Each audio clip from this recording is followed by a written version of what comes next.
Welcome to the League of Legends Champions Spotlight, featuring Hecarim, the Shadow of War.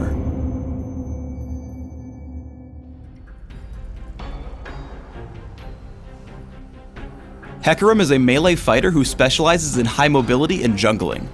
Whether striking multiple nearby enemies on the move or leading the charge into teamfights, Hecarim exemplifies mobile, high-impact fighting.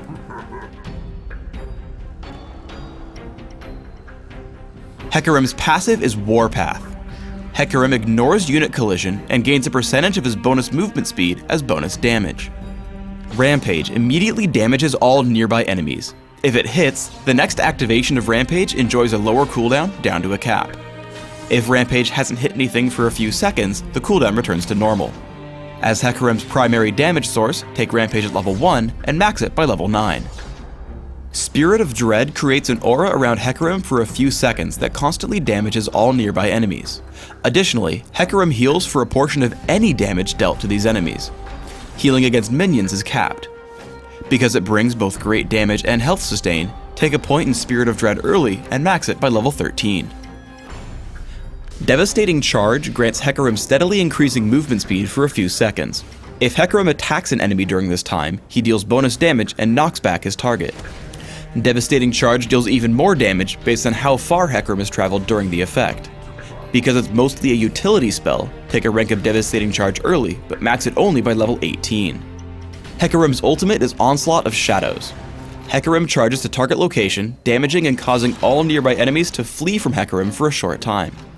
Additionally, Hecarim summons Spectral Riders that charge alongside him, damaging all enemies they strike. Due to the power of the ultimate, rank it as soon as possible at levels 6, 11, and 16.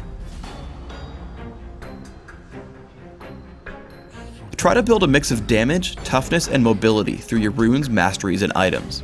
For example, I take armor penetration marks, flat armor seals, magic resist per level glyphs, and movement speed quintessences. I recommend 9-12-9 masteries, taking armor penetration in offense, health and damage reduction in defense, and movement speed plus neutral buff duration in utility. When not jungling or in Dominion, drop the minion-specific masteries for extra armor and magic resist. In Classic, I open with Boots of Speed and 3 health potions. I rush for Wriggle's Lantern and Aegis of the Legion, before taking defensive boots depending on the enemy team. Trinity Force is the next major buy. After, I grab a mix of damage and durability through Maw of Malmortius and Frozen Heart. In Dominion, my build is similar. I start with Boots of Speed, Prospector's Blade, and 2 health potions. Aegis of the Legion, upgraded boots, and Trinity Force come next. From here, I adapt my build depending on my enemies, choosing among Randuin's Omen, Maw of Malmortius, Sanguine Blade, and Last Whisper.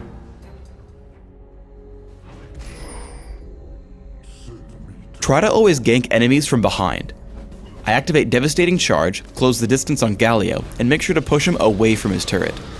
I keep pace with him while I hit Rampage and Spirit of Dread to deal as much damage as possible, before retreating from the turret and giving Nasus first blood. Let's look back at this fight, because there's something else to point out. Hecarim wants to keep up with enemy champions as long as possible to maximize his damage. Notice how I tell Hecarim to move forward immediately after every basic attack, ensuring that I stay next to Galio as long as possible for more Rampage hits. Make sure to use the most of Hecarim's mechanics. Before I shove Ezreal toward the wall, I first use Rampage, because Devastating Charge's movement speed feeds into Warpath, giving me bonus damage. I chase with Ghost as he runs, using Rampage and Spirit of Dread to kill him without breaking stride. I turn on Kayle and hit Onslaught of Shadows to lock her up under the turret and grab another kill. Finally, with Spirit of Dread still active, I Rampage and smite nearby minions to gain health back as I escape. When jungling, try to keep your cooldown reduction on Rampage alive between camps. To do this, make sure that Rampage is the killing blow on the last monster of the camp, then immediately run to the next one. As soon as you're in range, hit Rampage again to keep the cooldown low and enjoy your extra fast jungle speed. In this case, it let me clear the camps just fast enough to grab the Lizard Elder with Smite and run away with Devastating Charge. Remember that Onslaught of Shadows will constantly force the enemy champions to run away from you. Here I initiate on Rammus and move such that he'll run into my team. I push him with Devastating Charge and stay in front of him, cutting down his health with Rampage.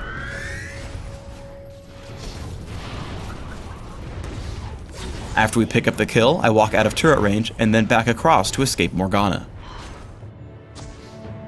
By hitting Onslaught of Shadows immediately after activating Devastating Charge, you can give it a lot of bonus damage and set yourself up for an easy knockback. I lock up Galio and we get him extremely low before his team comes to help. After killing Galio, I move quickly to take out champions with the least armor, taking out Morgana and then Kayle soon after.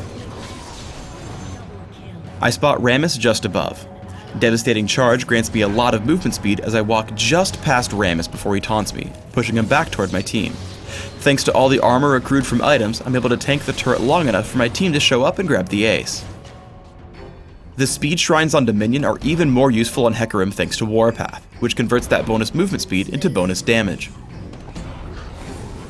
This helps me catch up to Nidalee for 1 kill before moving down to meet Fizz with Onslaught of Shadows and a second.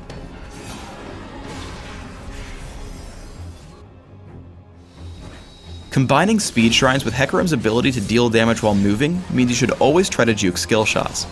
After taking down Nidalee and Fiora, I'm put into a duel against Fizz. I start winning, but then he fires off his ultimate. I dodge away and then chase him down with Devastating Charge. I take him out with Rampage and win control over the middle. Thanks for tuning in to the Hecarim Champion Spotlight. Please subscribe to the Riot Games YouTube channel above, and don't forget to thumbs us up just below the video.